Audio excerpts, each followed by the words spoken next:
Bueno, buen día. Estamos con tercero A de matemática, nuestra segunda parte de la reunión sincrónica. Hoy es 14 de julio del 2021 y continuamos con algunas exposiciones. Vamos a comenzar en primer lugar con Dowan. Dowan está ahí, está. Acá está Dowan. Sí, estoy acá. Es Y un el quilombo porque va a texto hablar de un lugar distinto, pero estoy acá. de Chantal Mouffe. Voy Así es. admitiendo a los que llegan. Bueno, ¿vas a compartir pantalla? Sí, estoy cargando la presentación y ahí comparto pantalla. Bueno. Después continuamos con Ramírez, después Larrandaburu, después Núñez y finalmente Cuellier.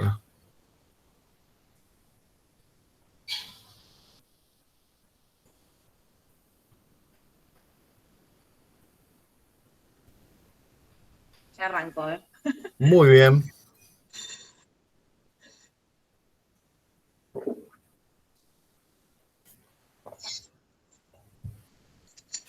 Mandamos saludos para quienes vean estas grabaciones que obviamente quedan en crudo.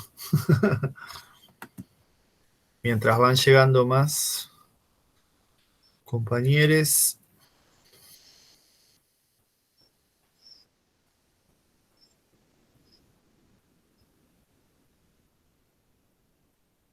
Bueno.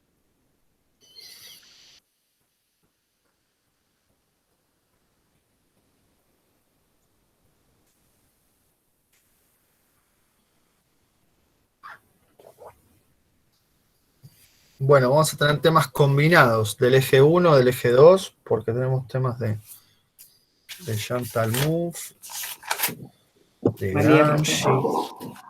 Hola, buen día.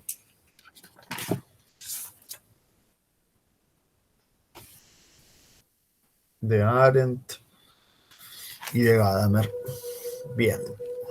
Y con esta clase cerramos las exposiciones orales en tercero A de matemática. ¿Estoy compartiendo ahí? No.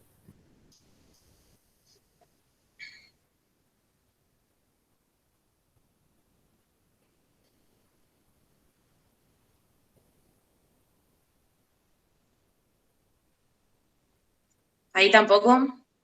No.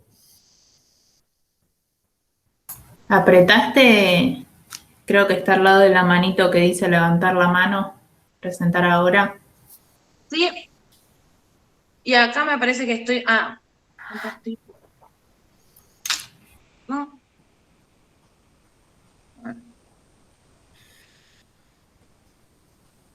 Sí, es esa flechita para arriba dentro de un cuadradito y después pestaña. Tenés que tener abierto una pestaña con aquello que quieras compartir. Sí, lo tengo abierto. Ahora sí Ahí. empieza, Ahora sí. Ahí empieza. Está re Todavía lento. no, todavía no.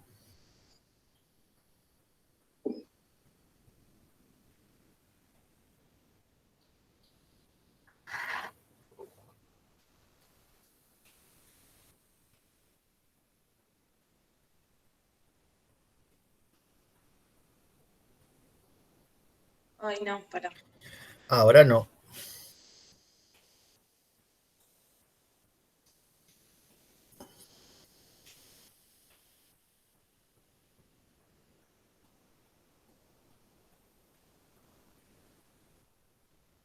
Ahí voy a compartir de vuelta. A ver. Ahí. Ahí se ve. Muy bien. Dios santo. Tranquila, tranquila. De que estoy nerviosa porque las exposiciones orales me ponen nerviosa, esto que está más lento, que no sé qué. Bien. Bueno, te escuchamos. A mí, para voy a estar hablando, tengo la cámara acá, el celular, y tengo la camarita acá, así que voy a estar como mirando los dos lados. Bien, a mí me tocó presentar a Chantal Mouffe, que es una filósofa, politóloga belga. Ahí está. Y particularmente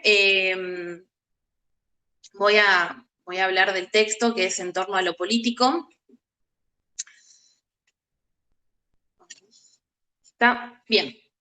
Lo fui dividiendo como en distintos tramos, y la primera parte, la introducción, ¿sí? Ahí encontré una imagen que me pareció súper piola porque resume como todo lo que Chantal Mouffe habla en este texto, en este libro. No sé si se ve bien la imagen. Cualquier cosa, si no se ve, me dicen y intento agrandar y eso. Bueno, en esta primera parte, en la introducción, ¿sí? Chantal Mouffe va a ir hablando y va a ir mostrando lo que ella va a ir criticando, ¿no? Particularmente esta visión pospolítica, ¿no? Que esta visión pospolítica, ¿no? Ahí lo punteé un poco a grandes rasgos, ¿no? ¿Qué es lo que propone?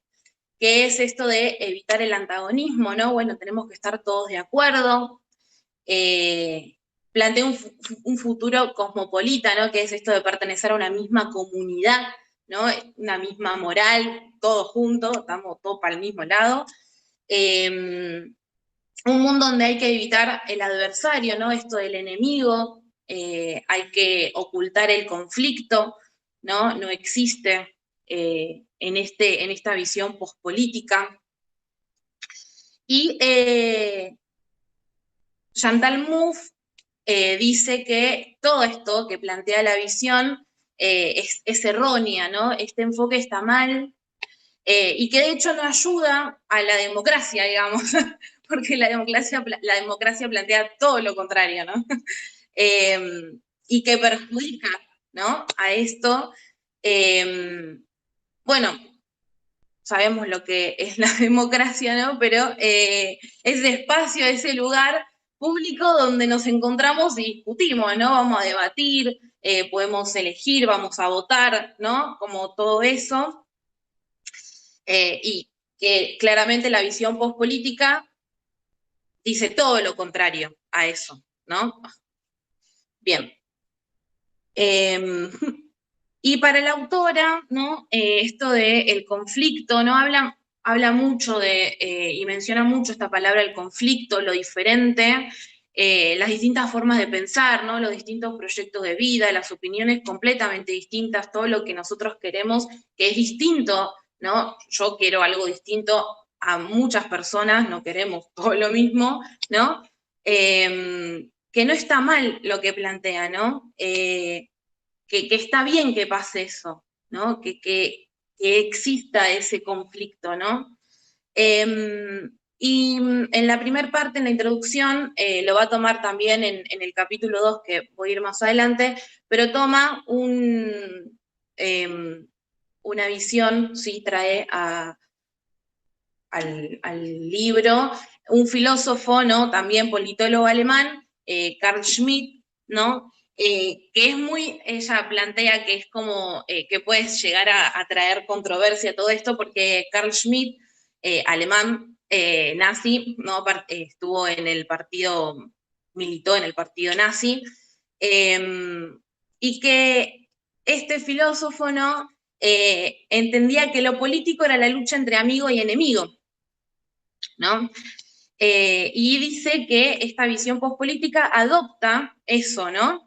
Y que esto causa, ¿no? Que exista, me perdí en lo que estaba diciendo, perdón. Que lo que Chantal Mouffe, ¿no? Va a criticar esto, ¿no? De que está bien, perdón, voy a retomar de vuelta porque me perdí, pero que está bien, ¿no? Lo diferente, que suceda eso, ¿no? Y que la lógica que ella plantea no es de amigo-enemigo, sino que es de adversarios, ¿no? es de adversarios, ¿no? Que exista un conflicto sano, por así decirlo, ¿no? Este conflicto guerrillero, ¿no? Este conflicto de, bueno, de lo que plantea el enemigo, ¿no? De matar al otro, ¿no? De asesinarlo, de no querer que el otro piense distinto que yo, ¿no? De no aceptar lo diferente, que es un poco lo que representa esta imagen, digamos, o estás con nosotros o sos enemigo, no, está mal, digamos, ¿no? ¿Podés contarnos qué dice o sea, la viñeta se ve eso, o estás con nosotros, sos enemigo, pero yo no llego a leer lo que dice en el globito. Ah, dice, es de Gaturro, para que a ver si lo puedo agrandar. Ahí está. A ver si lo agrandé. Ahí está. Dice, ¿están seguros de que así se construye un país más plural? ¿No? Esto habla del pluralismo, que también Chantal Mouffe más adelante va a presentar esto del pluralismo, ¿no? De lo, eh, ¿cómo se llama? De lo multipolar y unipolar, ¿no? Ahí se ve bien, ¿no? Sí, bien. Voy a ir para atrás. Ahí está. Sí, ahí se vio. Bueno, dale. Bien, sigo. Bueno, eso presenta un poco la introducción, sí, que es esto de lo que va a ir criticando la autora.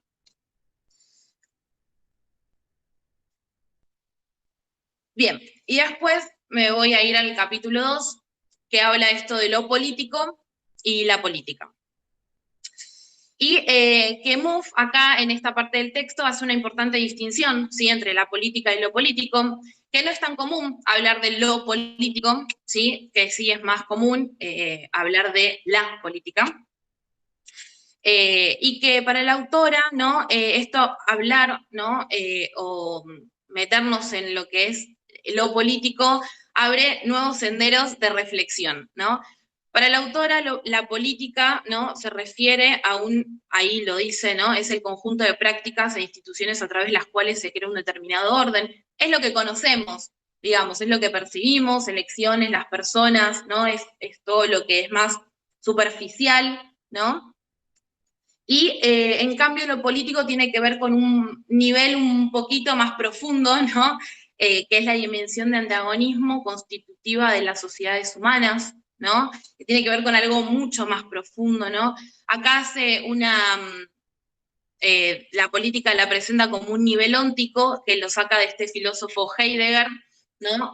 Que tiene que ver con esto, ¿no? Con lo que conocemos, digamos, y que lo político con un nivel ontológico, ¿no?, más profundo, ¿no? Se habla como hasta más importante, ¿no? Se hace otro tipo de análisis, ¿no? Más profundo.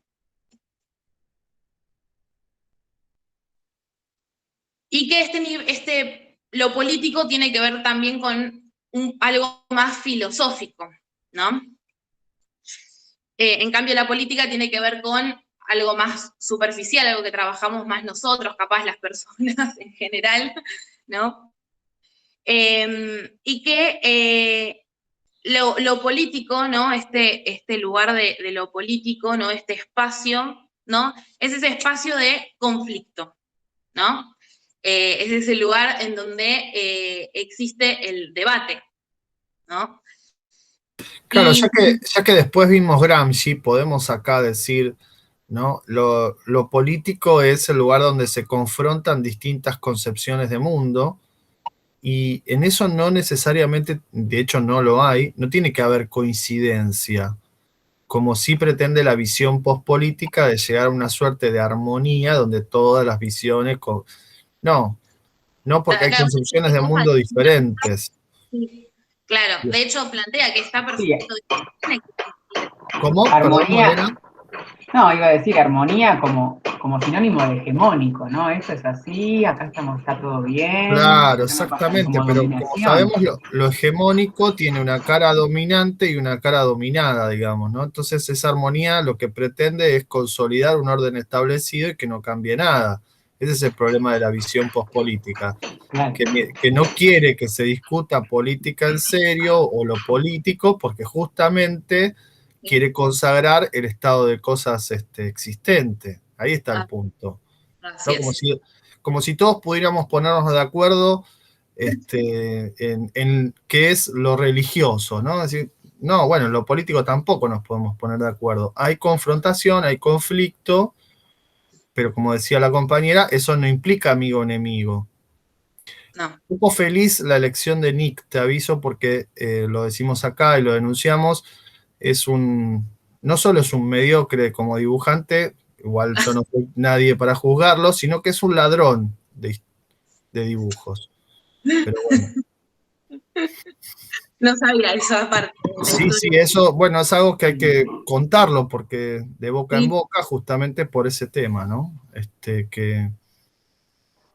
Siempre le tuve un rechazo a Gaturro que me salía de las tripas, no sé por qué. No, y además, fíjate que el mensaje de lo que pone es el mensaje de la visión pospolítica. ¿No? Como diciendo, ay, ¿por qué no nos ponemos de acuerdo? La verdad que el mensaje es subliminal, ¿no? Porque después hay que ver dónde está esa viñeta y qué discurso qué discurso hegemónico está transmitiendo. Pero bueno, no importa, no te queremos juzgar, Dowan, no Fue te sientas mal. ilustrativa nada más. Fue ilustrativa. Perdón, no, No, sí, no es ilustrativa, te viene muy bien, es cierto. por Está eso. bueno porque plantea en imagen el problema, ¿no? Claro. Pero bueno, eso no quita que uno recuerde que Nick violó uno de los códigos más elementales de todo dibujante, que es no robarle a otro dibujante una idea. Pero Claro. además la robó, la registró, o sea, es una cosa poco No, agraciada, poco Creo que simpática. Gaturro robó, es que era de otro. Yo sigo mucho a Liniers, aparte es nacional y popular, así que Liniers me encanta. Muchas cosas robó, pero no somos acá ni la justicia ni nada, simplemente nos hacemos eco de ese enojo que... No, pregunté porque no sabía. Bueno, pero entonces, digo, también podemos servirnos de Gramsci para pensar esto, ¿no? Lo político como... Y después la política como las instituciones, es cierto que decís, bueno, lo más visible, ¿no? Por ahí claro, lo que superficial percibimos suena... nosotros constantemente en el día a día, digamos. Eso, esa visión de la política, que es lo que plantea la autora, y que lo político tiene que ver con otro nivel, un poco más profundo de pensar y reflexionar más allá de lo que vemos, digamos, ¿no? Lo que percibimos, ¿no? Pensar un poquito más allá, digamos, ¿no? Como en ese nivel. Bueno, y que esta diferencia que plantea, ¿no? Chantal Mouffe, ¿no? Algo que voy a aclarar es esto de que no es es un conflicto, digamos, voy a decir una palabra viola, digamos, pues es un conflicto, es un debate, ¿no? Que está bueno, digamos, que se genere ese debate, ¿no? Esa opinión contraria, y que algo que voy a destacar es que la autora dice que no es que se resuelve ese conflicto, ¿no? Porque uno piensa que el conflicto, bueno, sí, se va a resolver en algún punto. Puede llegar a pasar que lo que uno se encuentra como en esa diferencia, puede llegar a pasar que sí, se solucione, llegue a una conclusión, digamos, pero en realidad lo más común es ver que esto no se solucione y que se viva, digamos, en una tensión, ¿no? Que está bueno que pase, digamos, o sea, no es que, no sé, yo pienso una cosa distinta, el otro piensa algo distinto y que está bueno convivir con eso, ¿no? Con esas cosas que son diferentes y que no se resuelva, digamos. Está mejor lo que plantea Chantal Mouffe es que pase, que exista esta tensión, digamos. Y que es básicamente la política, ¿no? Es ese espacio de tensión. Bueno, pero me adelanto un poco. Bien, voy a pasar al tópico, al último, así voy redondeando. Perdón, no hice una gran presentación, como vi, por ejemplo, la de Male estaba re piola ese PowerPoint. No soy muy fan de los PowerPoint ni de las presentaciones. Bueno, y en un último momento, en una última parte, digamos, aparece esto del liberalismo y el antagonismo, ¿no? Perdón, el agonismo. Bien, ¿no? Para querer, ¿no? Hablando de esto de disolver la diferencia, ¿no? De acabar con esa diferencia, ¿no? Aparece lo que es el liberalismo, ¿no? Y que este es un elemento muy clave del enfoque pospolítico, ¿no? Y dice que, bueno, ahí aparecen algunos punteos, digamos que este tipo de liberalismo que plantea o que habla la autora, ¿no? Dice que niega el antagonismo, ¿no? La pluralidad, ¿no? Claramente es lo que propone la pospolítica. Tiene un enfoque racionalista e individualista, ¿no? ¿Y qué es esto de lo que decía después el profe habló? Bueno, esto de vivir en un mundo armonioso y no conflictivo, ¿no? Que está todo como hermoso, lindo, divino, y que no está ahí, no está bueno, ¿no?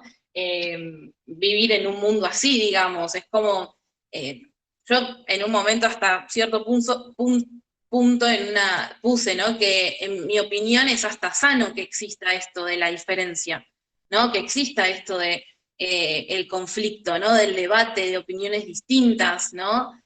Si no, viviríamos en un mundo que seríamos medio robotitos, ¿no? Porque vamos todos para el mismo lado, digamos, ¿no? Pensamos igual, tenemos el mismo proyecto de vida, las mismas opiniones, seguimos a los mismos políticos, ¿no? Como una cosa aburridísima y horrorosa, ¿no? Esto de horrible. Sí, y además, permitime un comentario Sí. sobre la marcha. Además, es mentira, ¿no? O sea, no solo es ingenuo, sino que los mismos que se dicen liberales,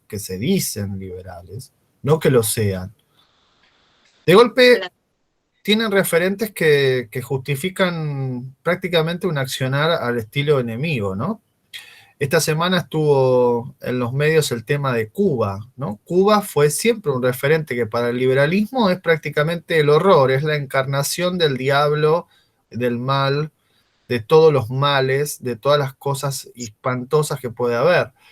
Y lo peor, bueno, en otro momento Venezuela, o en este momento también Venezuela, y así sucesivamente. Entonces, ese mundo está todo bien si es liberal como ellos quieren. Es decir, si ellos definen cuál es la concepción de mundo válida, está estupendo, no hay nada que cambiar. Ahora, cuando no definen cuál es la concepción de mundo válida, no, ahí viene prácticamente el mal en persona, encarnado en una suerte, digamos, en este caso de isla o de país o de lo que sea. Y lo peor es que históricamente no solo es un discurso, históricamente es un accionar efectivo, por ejemplo, invadiendo países árabes, en el caso de Estados Unidos, destruyéndolos por completo, pero también con la complicidad de Europa, hay que decirlo, y en el caso de Latinoamérica, apoyando golpes de Estado, fomentándolos directamente, y apoyándolos o legitimándolos después. Y eso no es una historia del siglo XX, eso es historia del siglo XXI. No está tan lejos en la historia. Entonces digo, los liberales son liberales, pero también de mentira. Ese discurso pospolítico ni ellos lo aplican. Cuando se les pone enfrente a alguien que es diferente, aplica la lógica amigo-enemigo así le llaman ellos, nazi Carl Schmitt. Claro. Muchas veces el liberalismo en lo que critica es lo que termina haciendo. Pero solo que no se lo atribuye, digamos, se lo atribuyen a otros. Obvio, hay que echarle la culpa a otro. Y bueno, es esto, ¿no? Y que es esto también, ¿no? Es algo irreal, digamos, ¿no? Es imposible, ¿no? No es lógico, digamos, hasta cierto punto, ¿no? Y que, bueno, por eso dice la autora, ¿no? Que este tipo de liberalismo, bueno, se ve negado a negar lo político, ¿no? En su dimensión antagónica, ¿no? Que es en la dimensión de opiniones distintas, de ideas distintas, de proyectos de vida totalmente distintos, ¿no? Y que acá, en esta parte, ¿no? Bueno, para volver al agonismo, ¿no? Que esta relación, que es lo que plantea la tercer como nosotros-ellos, esta relación nosotros-ellos, le plantea, bueno, un tercer camino, digamos, que es esto del agonismo, ¿no? Que es la tercera relación que plantea Mouffe, ¿no? Estaba amigo-enemigo, bueno, nosotros ellos, y plantea, ¿no? Esta relación, ¿no? Que busca una suerte de diferencia, pero bajo una unidad en común, ¿no? Es esto de lo que hablamos, ¿no? Bueno, esto de aceptar lo diferente, ¿no? De aceptar la pluralidad, de vivir y de convivir en eso, ¿no? De que no existe, ¿no? Ese espacio en donde estemos todos en una misma página, ¿no? En un mismo nivel, ¿no? Que exista, ¿no? Este espacio de liberar, de debate, de tensión, ¿no? De generar esta tensión. Y que así, bueno, reconoce legitimidad al adversario, ¿no? Ella habla de adversario, ¿no? De enemigo, ¿no? De un oponente habla, ¿no? De esa persona, de ese alguien o esos alguien que son distintos, ¿no? Y sí, bueno, está perfecto que pienses así, porque yo pienso otra cosa distinta y convivimos en ese espacio y en ese lugar, ¿no? Y este modelo, ¿no? que plantea, ¿no? Del agonismo, la tercera relación del agonismo, ¿no? Y que tiene que ver con esto del adversario, ella plantea este modelo adversarial, ¿no? Que es esto, ¿no? Básicamente lo que plantea es que la política es tensión, ¿no? Como terminar y cerrar con eso en este capítulo 2, y que el estar todos de acuerdo, ¿no? Ese consenso es una falacia, ¿no? El estar todos en un mismo lugar es una mentira, es algo que es ilógico, ¿no?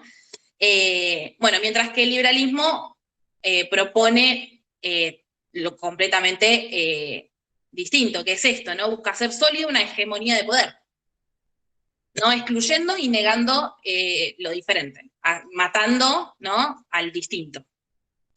Así que, bueno, Bien, eso. vos en un momento dijiste como que la posición de Mouffe era una como tercera posición, ¿no? Algo así.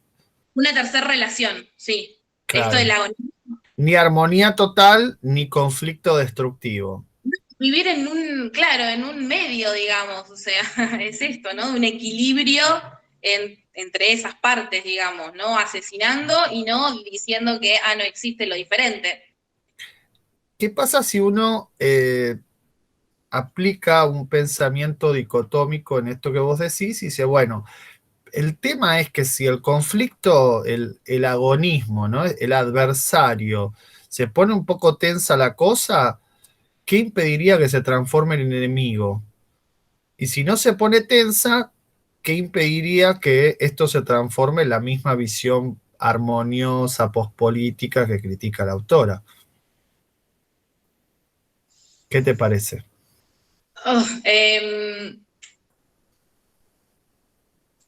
No es una pregunta tan complicada, ¿eh?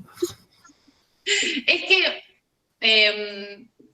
Te estamos poniendo en el lugar de abogada de Chantal Mouffe. A ver sí. cómo podés. Para mí, no sé si lo escuchás, pero Leandro Santoro creo que tiene esta postura agonista. Yo porque, bueno, para Agonista. gente que lo sigo mucho. Sí, Claro. sí.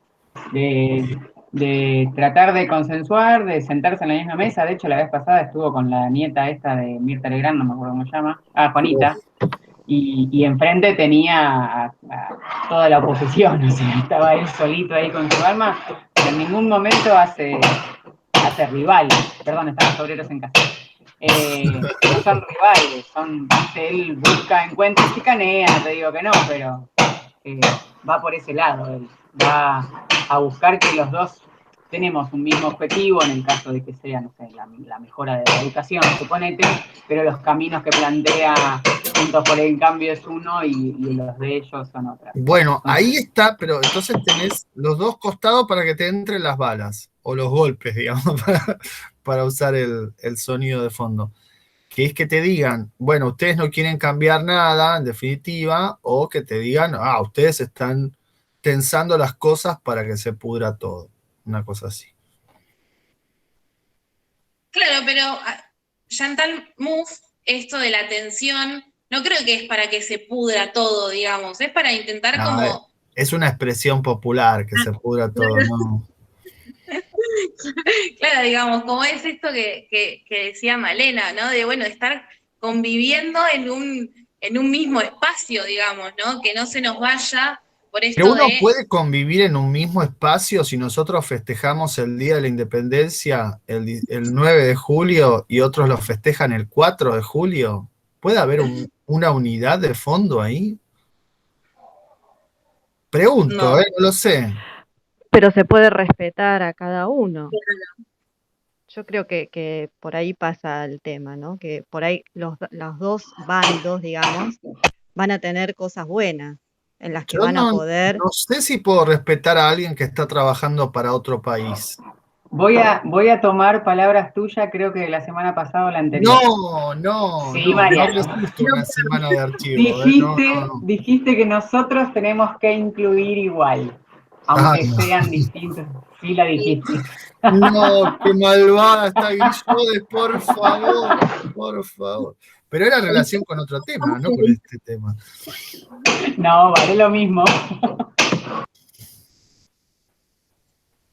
Bueno, Dowan, ¿querés decir algo? No tu silencio me hace sentir que te hice una pregunta de mal profesor.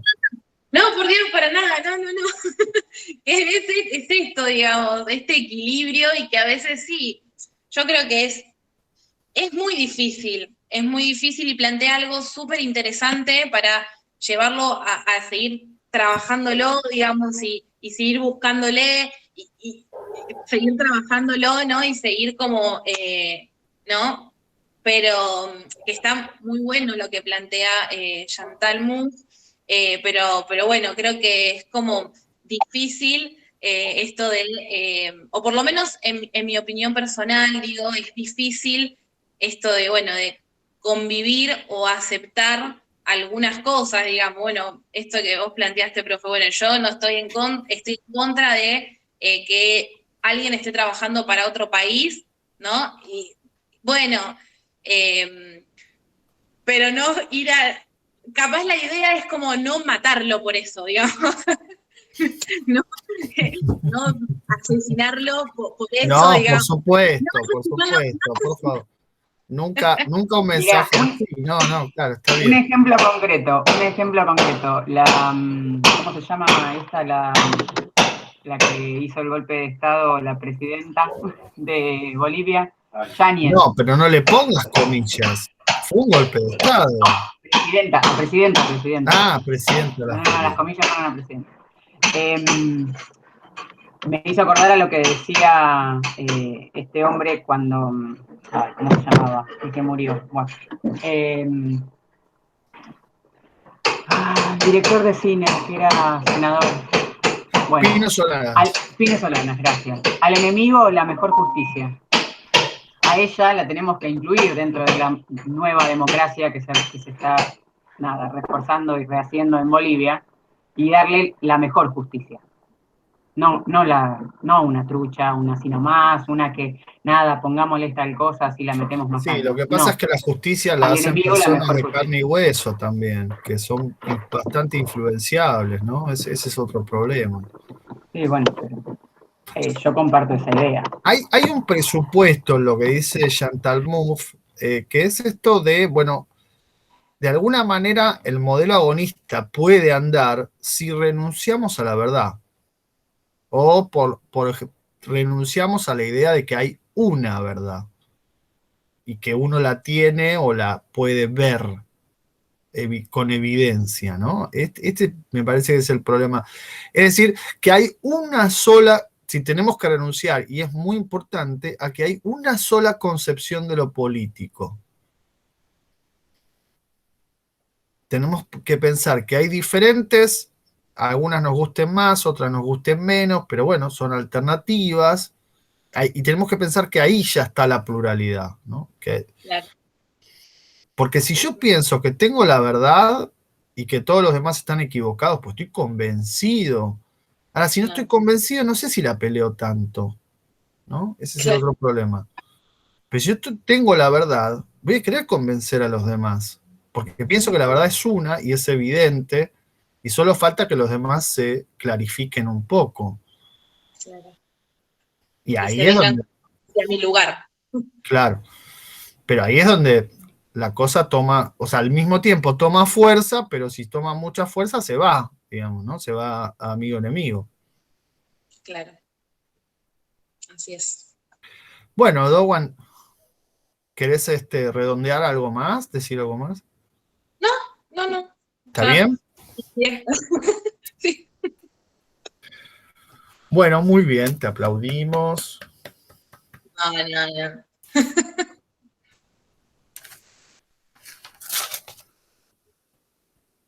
Seguimos con Ramírez. ¿Ramírez está? Me dijo que no se iba a presentar. Ah, bueno. Bueno. Entonces seguimos con la Randaburu. La Randaburu sí está, ¿no? Ah, ya está. Sí. Muy bien. Ahí pongo para presentar.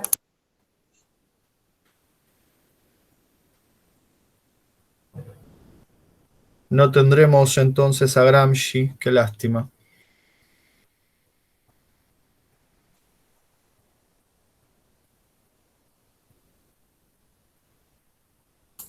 Ahí se ve, ¿no? Perfecto. Bueno, yo voy a hablar de la crisis de la educación, que es la misma autora que nos contó mal en la clase pasada, Hannah Arendt.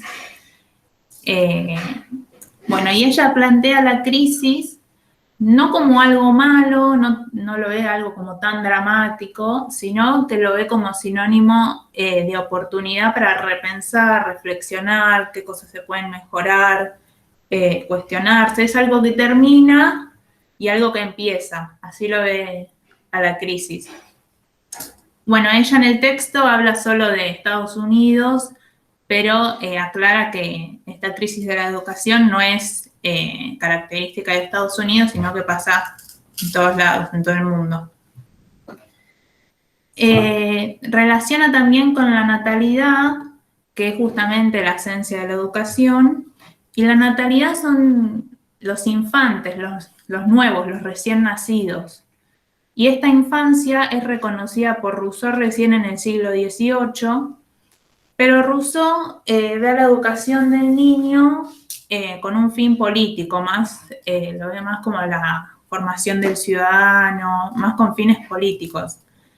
En cambio, Arendt dice no se puede relacionar la educación con la política, tienen que ser dos cosas distintas, cada uno con su lógica, porque si fuese así, sería algo dictatorial, o sea, habría una superioridad y terminaría en adaptación.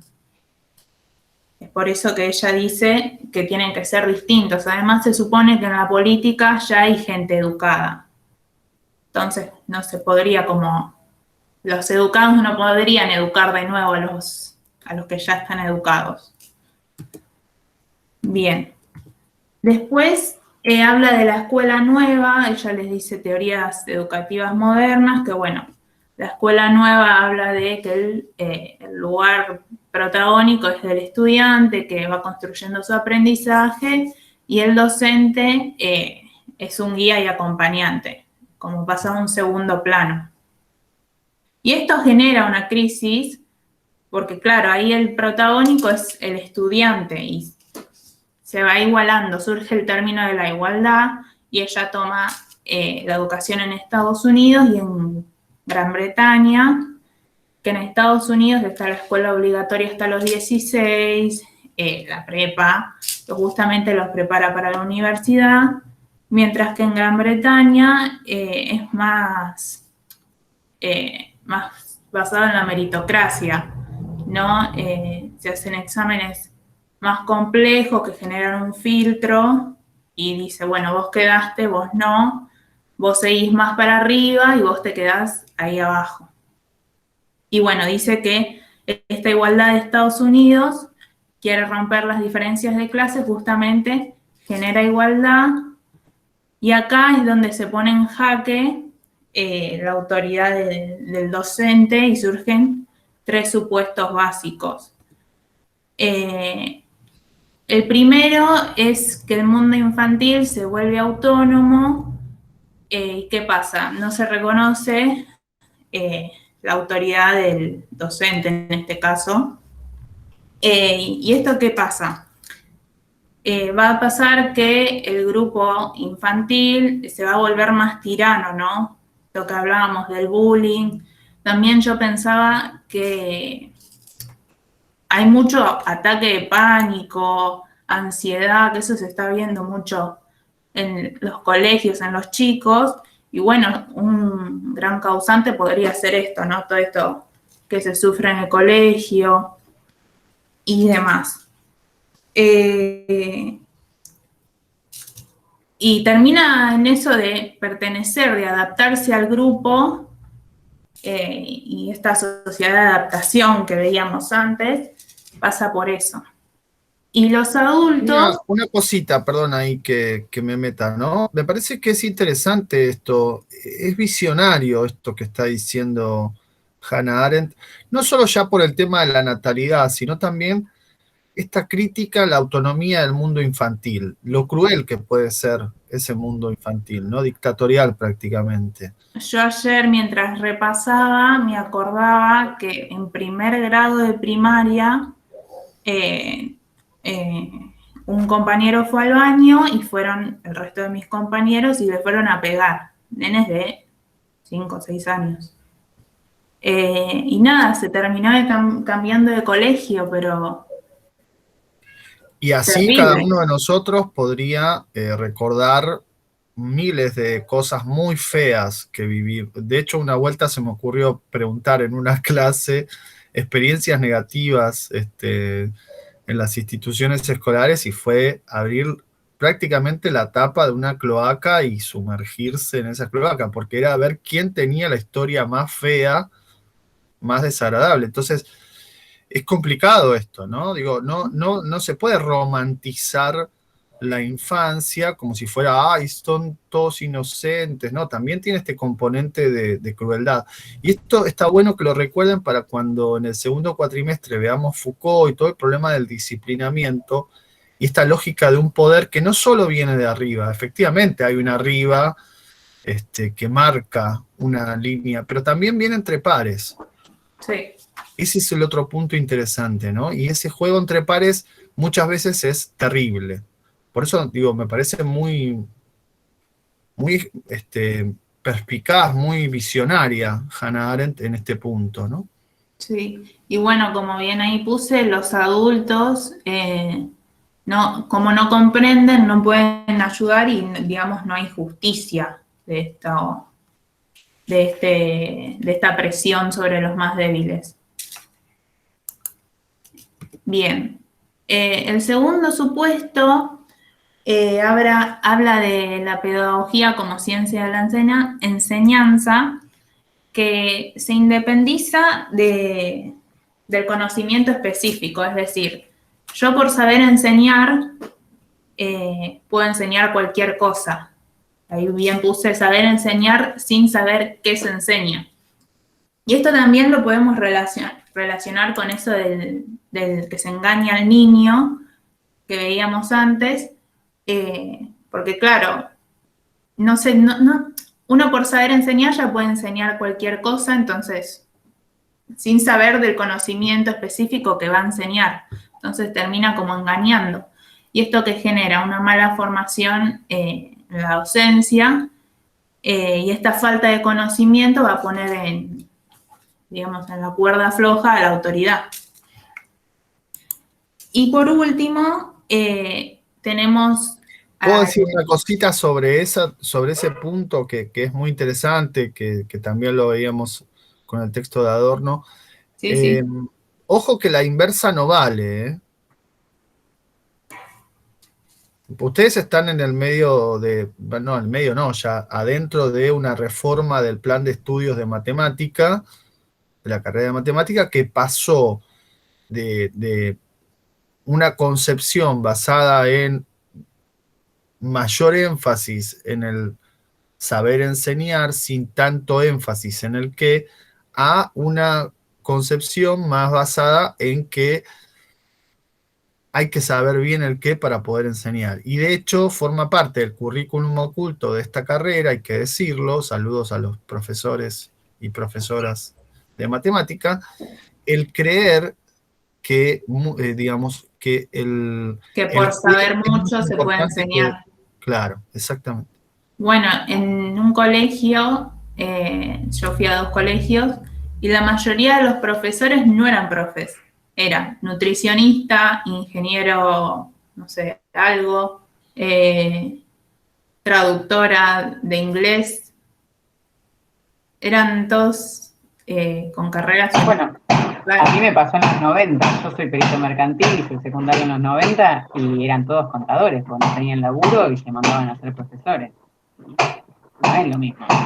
Bueno, se rebajaron a la profesión de chupatintas, de escritorio, como dice Adorno. Claro, pero ahí el supuesto es que si vos sabés bien algo, también sabés enseñarlo. Claro, ahí sería al revés lo que estoy contando. Claro. Bueno, eso lo que aclarábamos es que no vale. Eso no es así. Claro, y eso era notorio también, porque capaz los profesores sabían un montón del tema, pero faltaba justamente esa pedagogía, ese cómo enseñar. Porque lo Sí, y además enseñaban así como un trámite. Esa escuela de los 90 que menciona Malena, que hemos padecido, después genera resentimiento de todos lados, ¿no? El estudiante ahí también se siente estafado. Claro. Y los profesores que están ahí detestan la profesión docente. Las dos cosas se cumplen también. Sí. Bueno, y el último supuesto, el tercero, habla del pragmatismo, que habla sobre que se reemplaza el saber por el hacer. Uno aprende haciendo. Y retoma esto de no de cantidad igual en calidad. Si yo, no sé, hago muchos ejercicios de matemática, lo mecanizo, listo, ya aprendí matemática. Eso pasa mucho, justamente en nuestra materia que estamos estudiando. Y bueno, es ir mecanizando ese conocimiento. Imagínense si el profesor de filosofía pensara lo mismo, ¿no? Si leyeran 10 libros de Arendt, entonces se entenderían el pensamiento de Arendt. Claro. ¿Y Nos ustedes leemos qué todos los pensarían libros del que tiene ahí profesor de atrás. filosofía? ¿Eh? Nos Perdón. leemos todos los libros que tiene ahí atrás. Y es lo que debería suceder. ¿Qué dirían de ustedes del profesor de filosofía cuando hace eso? Dice, bueno, listo, vamos a estudiar el pensamiento de Arendt, ¿saben qué? Un libro cada uno, vamos, léanselo y hagan un PowerPoint, un Prezi. Y no sé si lo llegaría a leer todo yo.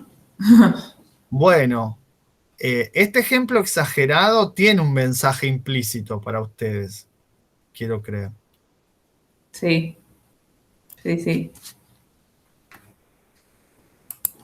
Bueno. Después, ella habla de la educación, ¿no? Justamente. Y es el nexo entre el mundo infantil y el mundo adulto, o sea, entre la esfera pública y la esfera privada, ¿no? Porque el primer lugar de contención del niño, ¿cuál va a ser? La familia. Entonces, la educación lo que va a hacer es ese espacio en donde se mezcla un poco la esfera pública con la privada para que no sea tan brusco el cambio, digamos. Es un nexo, los va preparando. Y bueno, como dije antes, la esencia de la educación es la natalidad justamente, porque se va renovando constantemente.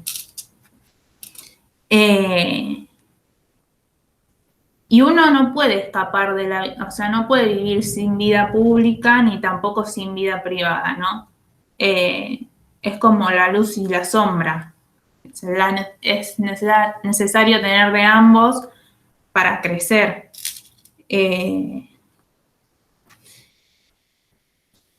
Bueno, como dije, es como el espacio de transición entre lo viejo y lo nuevo, y el docente se encuentra en esa situación de aprieto, digamos, porque tiene que cuidar tanto lo nuevo que van a hacer esos chicos en el aula, como lo viejo. O sea, la idea no es que los chicos se adapten al mundo ya que está hecho, establecido, sino que se vaya cambiando, que vayan aportando. Y esto igual, no sé, como que siempre se tiende a la melancolía de lo viejo, que lo de antes fue mejor, no sé. Siempre escuchamos, antes esto no pasaba, antes se hacía de otra forma, y así. Como que cuesta aceptar lo nuevo. Pero no nos podemos quedar siempre en el mundo viejo, en el mundo que ya viene de hace rato. Y ese es el desafío del docente en el aula, justamente permitir ese espacio nuevo que aporten los chicos esto que traen. Y ahí está, digamos, esa crisis que es como que se pone en aprietos el docente entre defender esas dos cosas. Porque tampoco decir que todo lo viejo es malo, no, tampoco así. Pero bueno, necesitamos de lo nuevo, porque si nos quedamos con todo lo viejo, termina en una sociedad de adaptación, y no es eso tampoco lo que queremos. Eso. Bien, muy interesante este último punto, ¿eh? Pero abrimos para que, a ver si quieren intervenir, decir algo. Bueno, y esta frase que, no me la acuerdo textual la frase, ¿no? Que estaba en la última página, que hablaba esto de que si amamos al mundo hay que abrirse a esto nuevo, a que siga creciendo, que se siga transformando. Y que si amamos a los niños también hay que darles ese espacio para que nos traigan eso nuevo. Algo así Sí. decía la frase. Es muy lindo, ese pasaje es muy lindo. Hace poco me lo habían compartido por WhatsApp una profesora. Es realmente un gran pasaje de Arendt. Sí.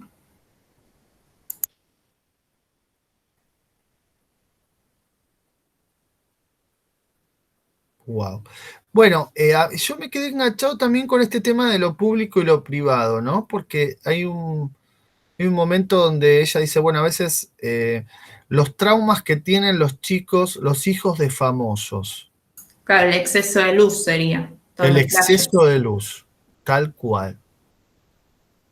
Y uno se preguntaría, hoy, ¿no? Siglo XXI, ya, ¿cuántos años? Esperen, que este texto era del 50 y pico. 4, ¿no es? 54. Bueno, casi. Los números no. 70 años, casi 70 años después. Con el nivel de exposición que tienen las redes sociales, ¿no? Sí, no, hay más luz, la verdad que eso. Claro, no hay como demasiada luz. Sí, cuesta encontrar la sombra. Hay que plantar más árboles.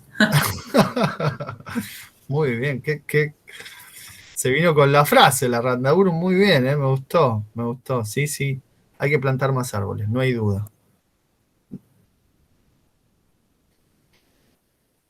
Y es difícil, la verdad, eso de la exposición. Porque uno también cae en eso de, bueno, no sé, me muestro más para el resto, hago que me conozca más el resto y me desconozco más yo, me termino sin conocer yo. Entonces está como, hay que buscar ese equilibrio. Y querer Sí, parecerse al resto a veces también, ¿no? ¿Cómo? Perdón. Y el querer parecerse al resto, de repente. Sí, También para... eso se ve mucho también. La compañera recién había hablado en un momento de la prepa, había mencionado la prepa, y cuando hablábamos de la autonomía del mundo infantil y la ausencia del adulto que no puede hacer nada, eso se ve siempre también en las series, en las películas norteamericanas, se ve muy bien, digamos, como no hay nunca una solución institucional para esa presión, para ese bullying, ¿no? Para esa discriminación y demás. Y lo que vos decís también, hay como una presión de la imagen y de tener que forjar y vender una imagen, que cuando uno se vuelve más viejo y más zorro, puede como neutralizar un poco más, entonces no se preocupa, aparece así con los pelos todos al aire, todo sin afeitar, pero a veces en esta lógica, sobre todo pienso en adolescentes, jóvenes, y la presión de la imagen es muy intensa, ¿no? Muy intensa. Yo me acuerdo que una vuelta me había encontrado con un estudiante y dije, me gustó mucho tu posteo, qué sé yo. Y me dije, ¿por qué no me pusiste me gusta? Es lo mismo que te lo estoy diciendo. Pero con un reproche. Claro, pero ellos cuentan eso, cuántos me gusta tienen. Pero ¿qué pasa si en el Para grupo ellos de es WhatsApp se va importante. alguien y abandona el grupo? ¿No es como un hecho terrible? O que te saquen el visto. Claro, que te claven el visto pero no te respondan. Digo, le damos una dimensión a las redes sociales un poco, me parece, Bueno, sobre... ahora salió una actualización, me parece, eso es opcional, me parece igual, que en Instagram no te pone la cantidad de me gusta, sino que te pone, no sé, te digo me gusta Micaela, Malena y otros. No especifica la cantidad, no muestra el número. Para que no estemos atrás del número, digamos. Claro. Yo me acuerdo cuando empezó Facebook y, no sé, había comentado algo a uno de mis hijos y me retó porque no sé si yo había puesto jajaja y tenía que poner jejeje o jijiji, no me acuerdo, porque tenía otro significado. Lo que yo puse por poner jajaja como que me estaba burlando.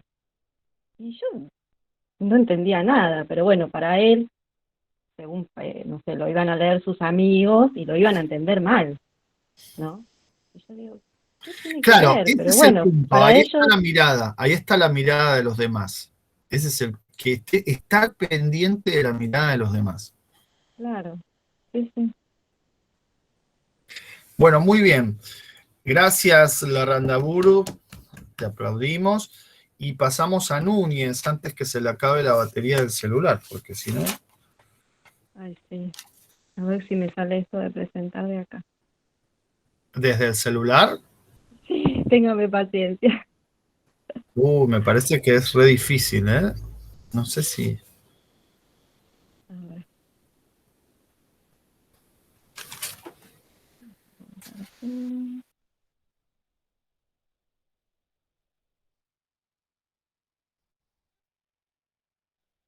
No sé si primero tengo que buscar la pantalla.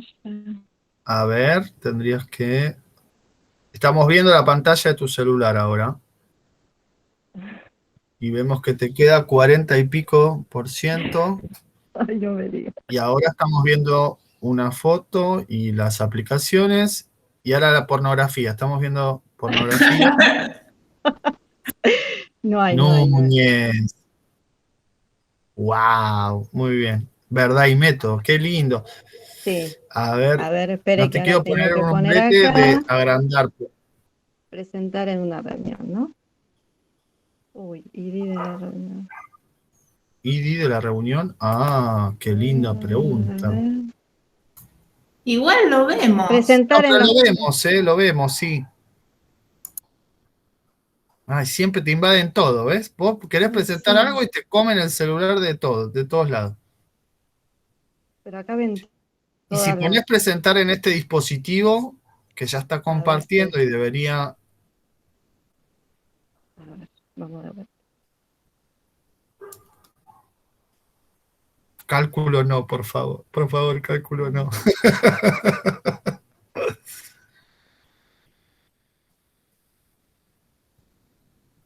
Ahí ven. ¿Algo? Ahora Cargar. vemos la oscuridad que pedía la Está Randamuru. cargando. Estamos viendo la oscuridad. Cargando, dice. Un poquito Sí, de sombra. sí, déjalo así para que no, por las dudas, digamos, para que no se complique.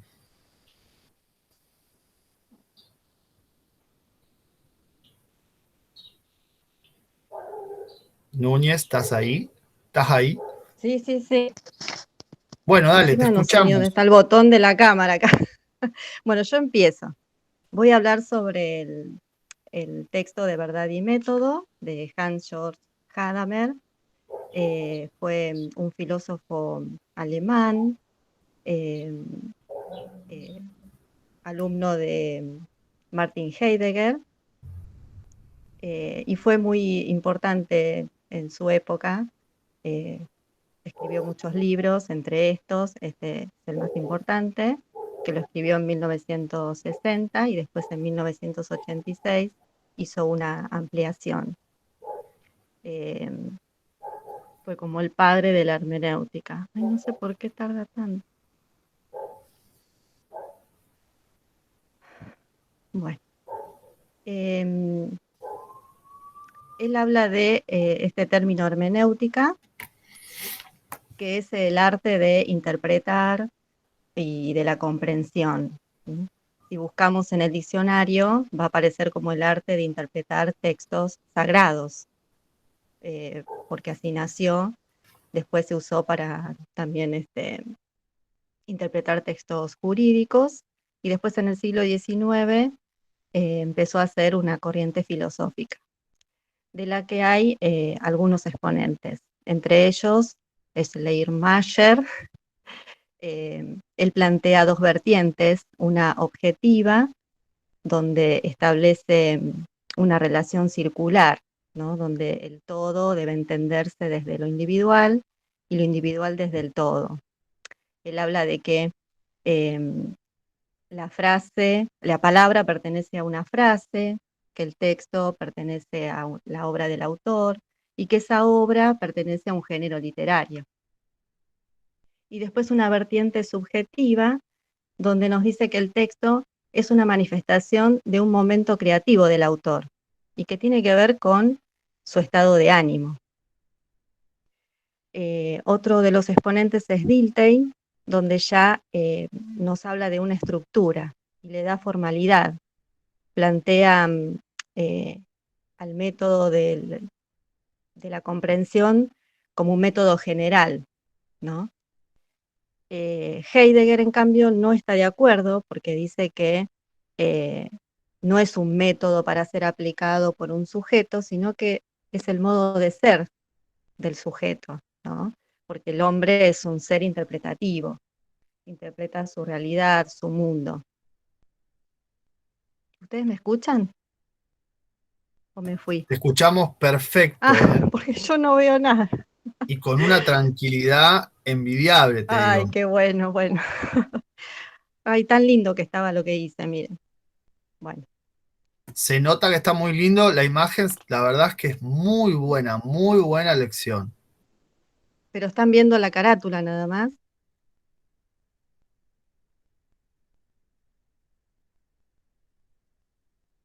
Sí, creo. Ahora, mirá, yo la Ahí puedo avanzó pasar. hacia la otra imagen Qué mal. Bueno, ahí de, cuando hablé de de George Gadamer. Ahí lo tenemos Gadamer, a ¿eh? Gadamer. Yo pensé que tenía que pasar sola. Bueno, ahí están lo que estoy diciendo ahora, de los exponentes. Claro. Bueno, ahí Eh, ya no llego a leer, pero bueno. Sí, sí, bueno, sí. Veo los bueno, nombres, pero claro. no se llega a leer. No Bueno, importa, yo había contame. dicho que Heidegger no estaba de acuerdo con esto de estructura, ¿no? De la hermenéutica. Entonces, que él decía que en realidad es un método, no es un método para que el individuo lo aplique, sino que el sujeto es un ser interpretativo por naturaleza. ¿Mm? Gadamer, como su discípulo, toma todo esto de Heidegger y agrega el tema de la precomprensión, ¿sí? Nos habla de tradiciones, de historicidad, de creatividad y también de preguntas que para él también son importantes. Bueno, toda comprensión es un desafío, ¿no? Tiene un objeto, que es el que hay que interpretar, y un sujeto que va a ser el que interpreta eh, ese objeto. Es un proceso que va a generar expectativas por averiguar ese valor de verdad que tiene el contenido. Y este es el círculo de la comprensión. Gadamer comienza el círculo con la precomprensión, ¿no? Él habla del anticipo de la compleción.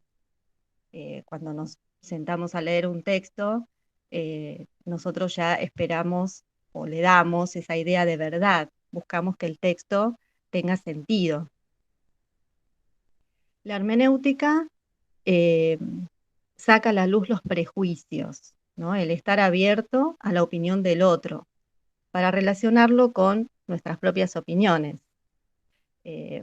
Nosotros pertenecemos a una historia, entonces nuestra comprensión y la reflexión van a estar marcados por prejuicios. Cuando nos enfrentamos a un texto, hay una fusión de horizontes, ¿no? El de las tradiciones al cual pertenecemos y el de la comprensión a la cual pertenece el autor. Entonces ahí es donde se produce un choque cultural, ¿no?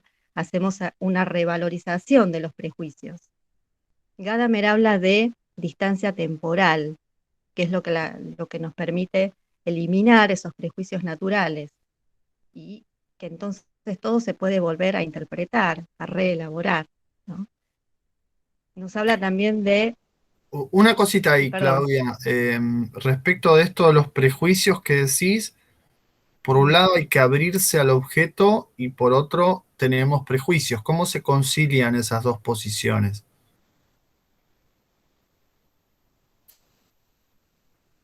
Y yo creo que ahí está en esa fusión, ¿no?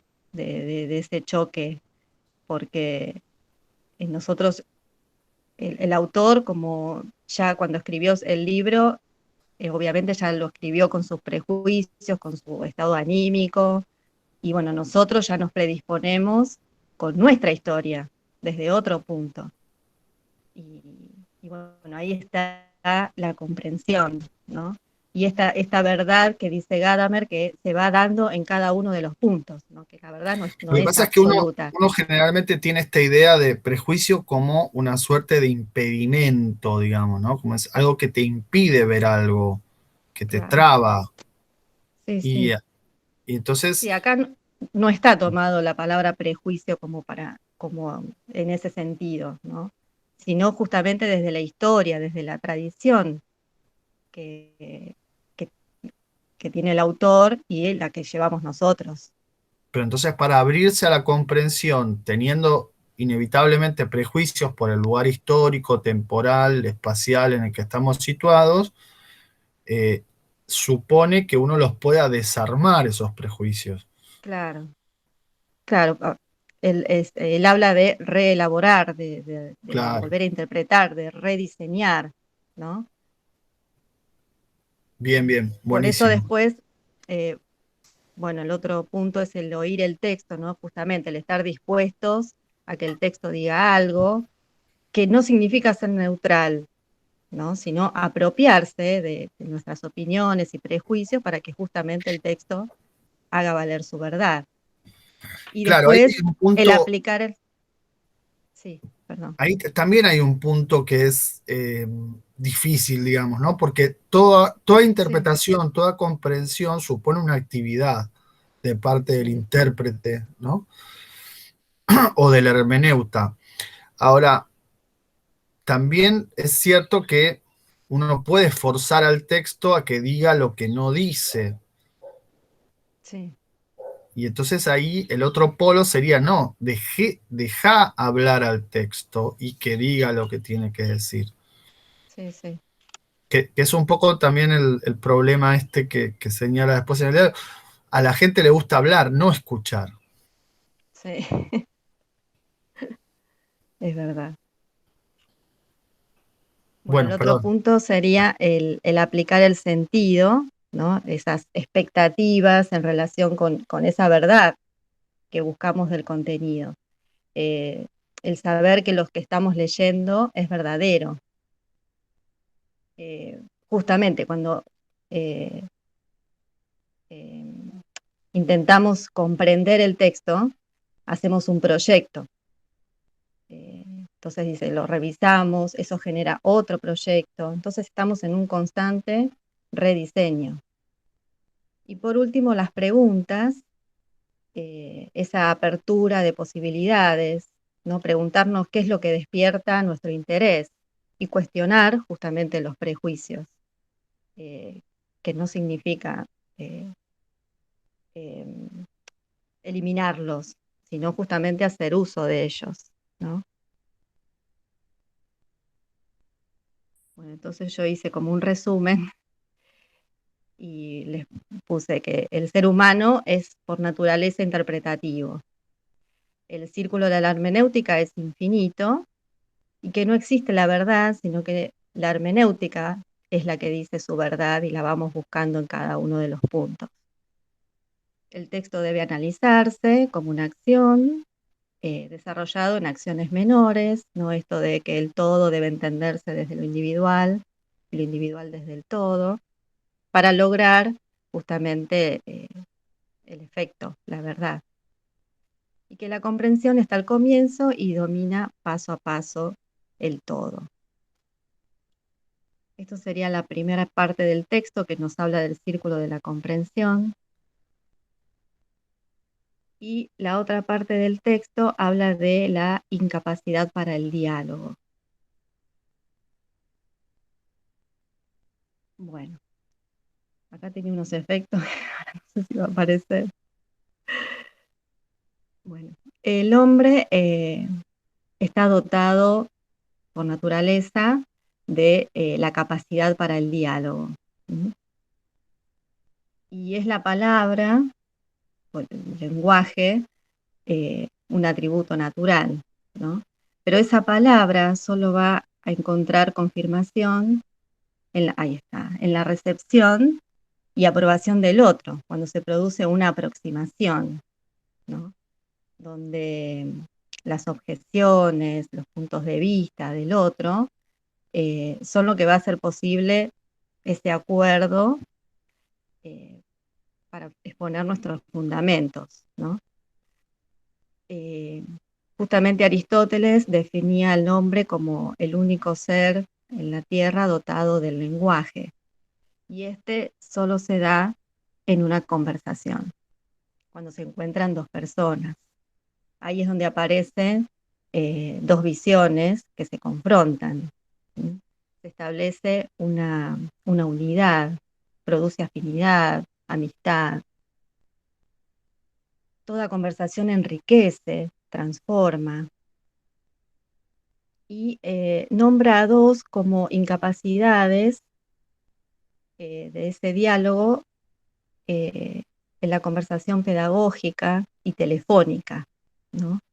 Él dice que la telefónica ofrece una proximidad, pero artificial, ¿no? Que ahí se produce un quiebre en el acercamiento de las personas. Él habla mucho de que el diálogo es mirándose a los ojos, viendo los gestos que el otro hace,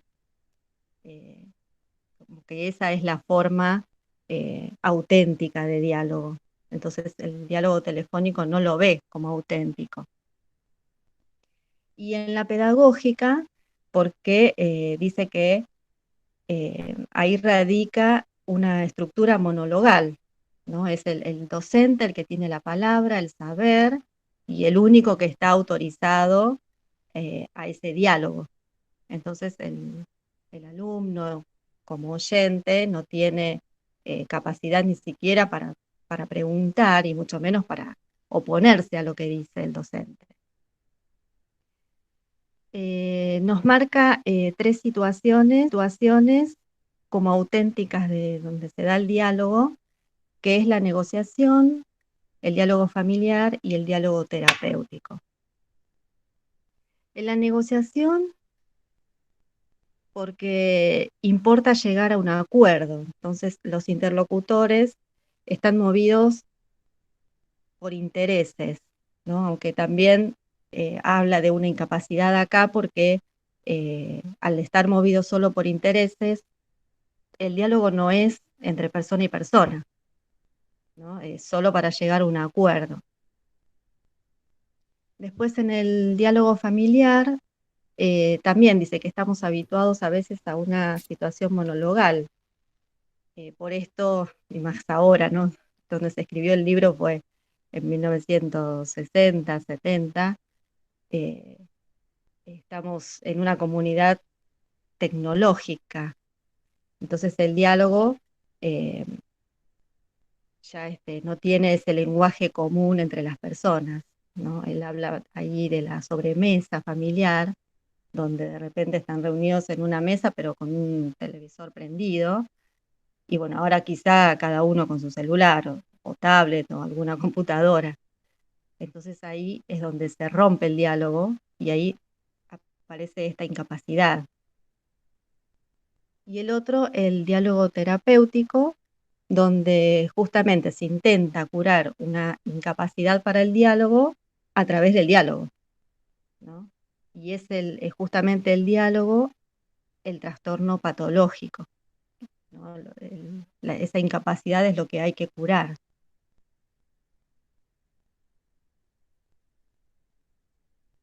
No me corre la otra. Ahí está. Bueno, y bueno, acá también hice un resumen de los tipos de diálogo y las causas de esa incapacidad. Bueno, puse en el terapéutico, la incapacidad se da por justamente ser un trastorno patológico, el no poder hablar. En el familiar, yo lo reduje en la ciencia y la tecnología, ¿no? Que es lo que hoy nos da esa incapacidad para el diálogo. En la negociación, porque está movido por intereses. En el pedagógico, por esta estructura que ya monologal que está establecida. También habla en el pedagógico esto de que el diálogo no se puede dar entre muchas personas, ¿no?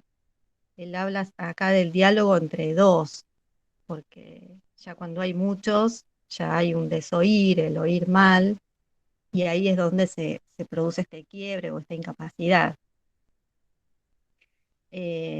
Bueno, en el telefónico puse porque la proximidad es artificial.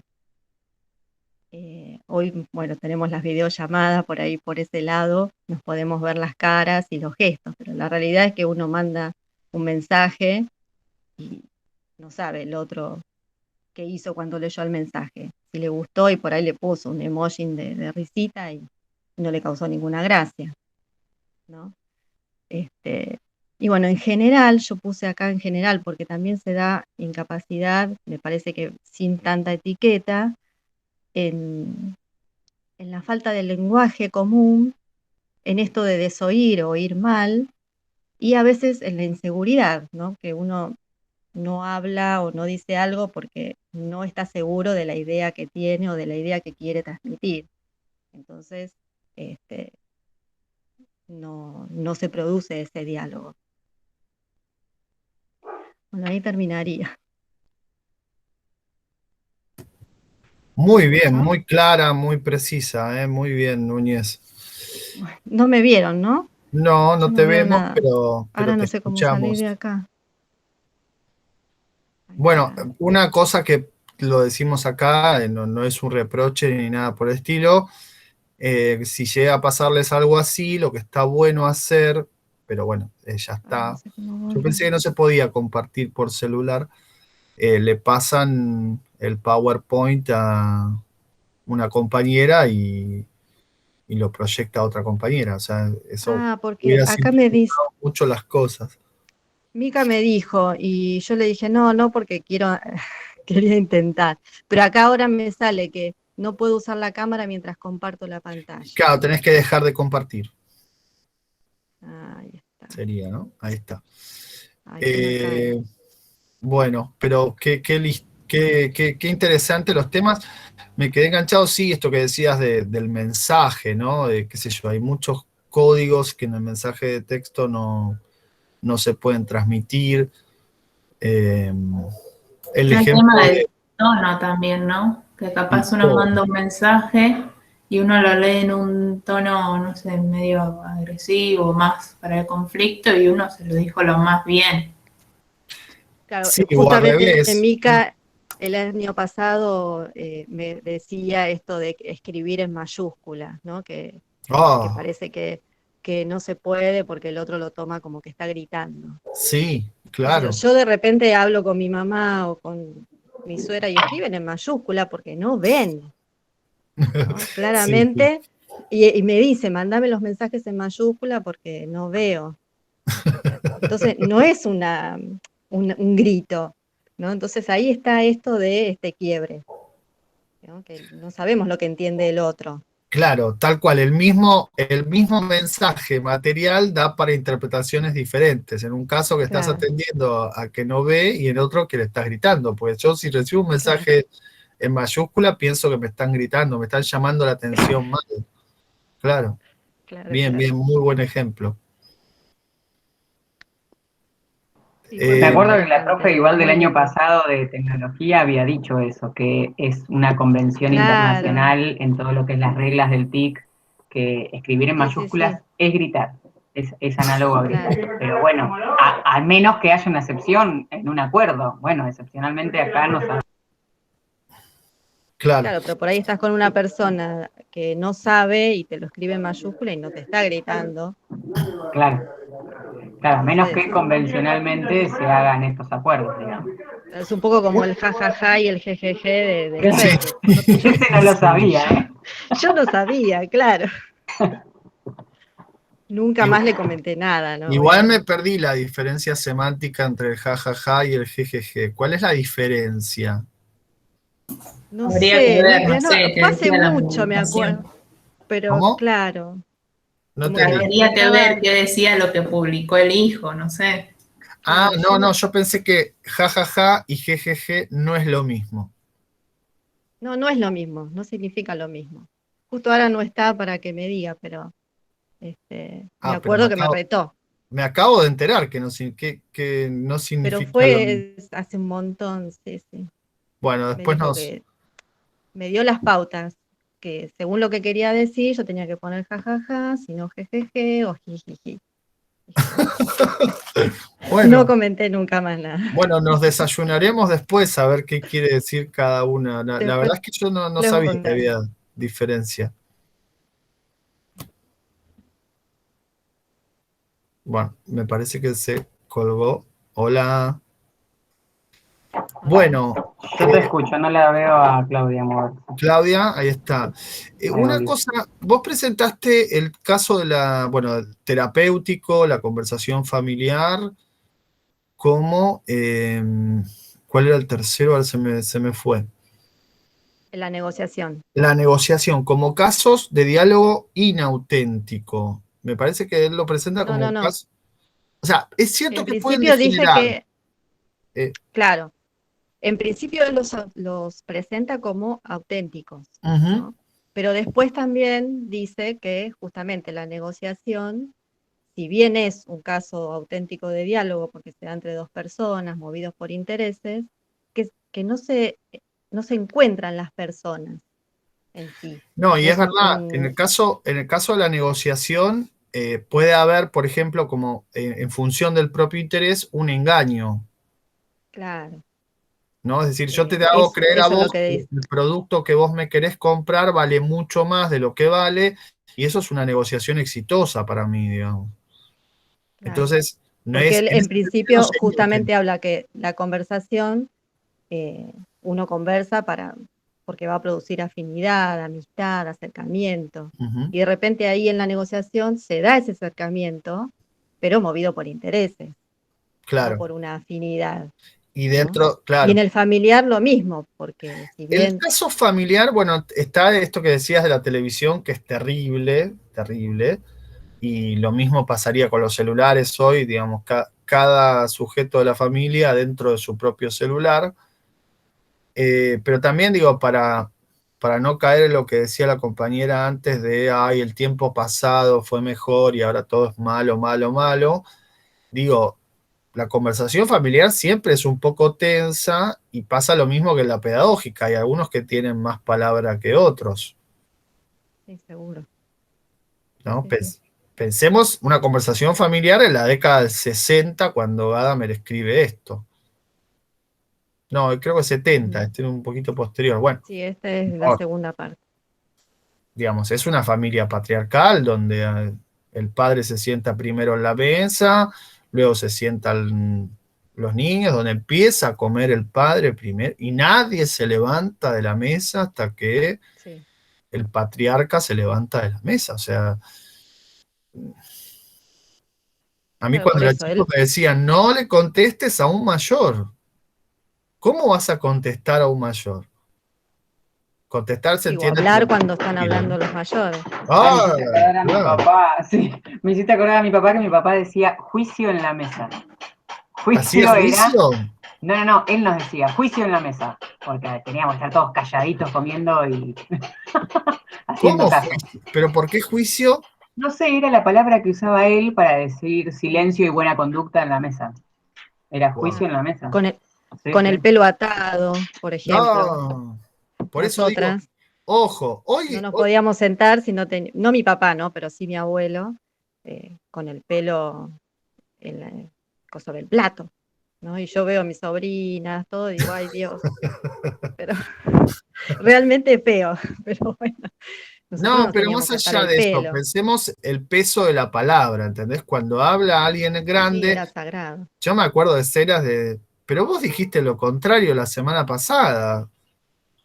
No entendía esta cosa de la hipocresía de los grandes, de decirle a uno una cosa y a otro otra en la misma mesa, y vos decís, ¿cómo puede ser tan mentirosa la gente, ¿no? Y eso cuando lo desnudás, claro, sos un insoportable. Por eso me dediqué a la filosofía, ¿no? Obviamente. Rápida la explicación. Pero el punto es que no era una mesa de conversación en serio, de diálogo auténtico.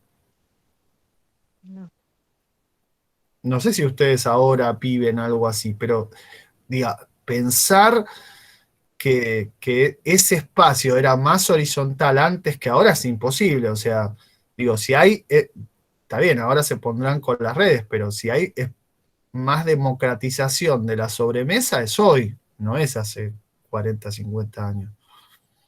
sí, sí. Y que creo que uno, al menos yo que soy más grande, al ver todas esas cosas, no las hice con mis hijos, al Claro, contrario. por eso, justamente. Es más, cuando eran chiquitos Justamente. hasta apagábamos la televisión para que no vieran la tele mientras comíamos y podíamos hablar.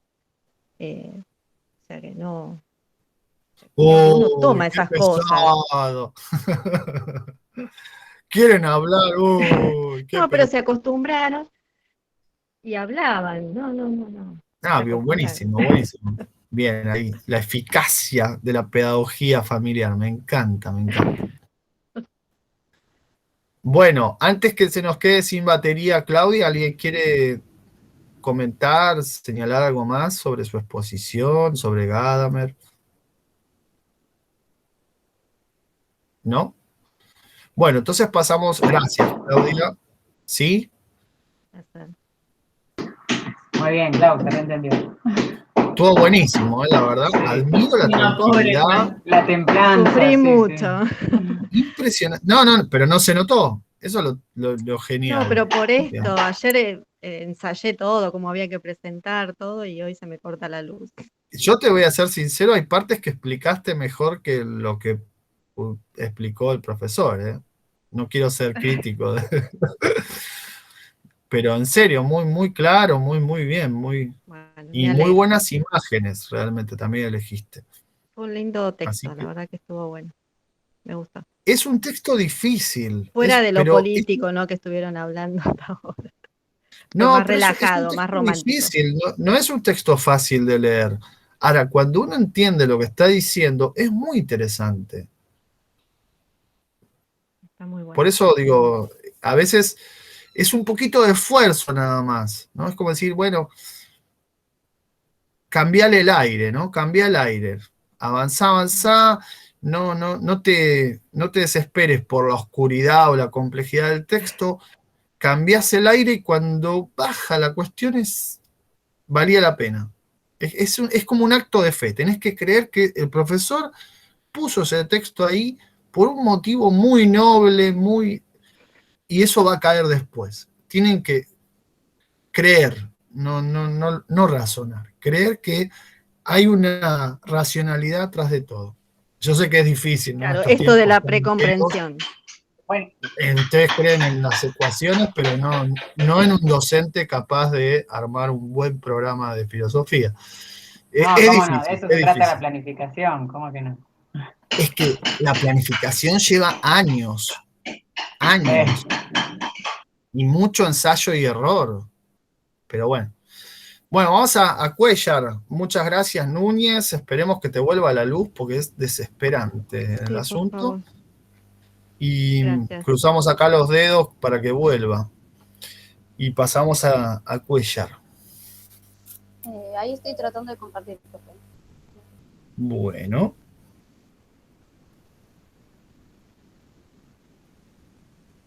Ya por lo que vimos en el texto este, la mirada de Gadamer sobre la pedagogía no puede ser muy benevolente.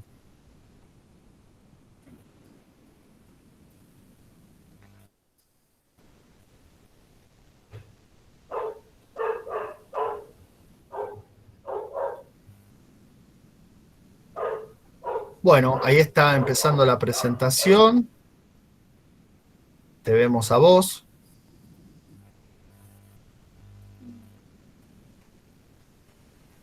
¿Y ahora?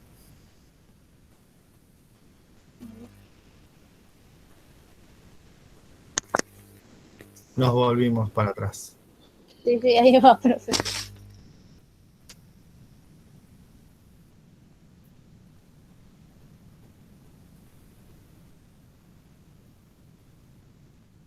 Les digo lo que hago en estos casos para hacerlo más sencillo, el tema de compartir, una vez que abrir una pestaña en el mismo programa, poner lo que vas a compartir en esa pestaña, y entonces cuando vos pones compartir presentación, ya podés ir a la pestaña y tenés un botón azul para compartir. Perfecto, ahí se ve.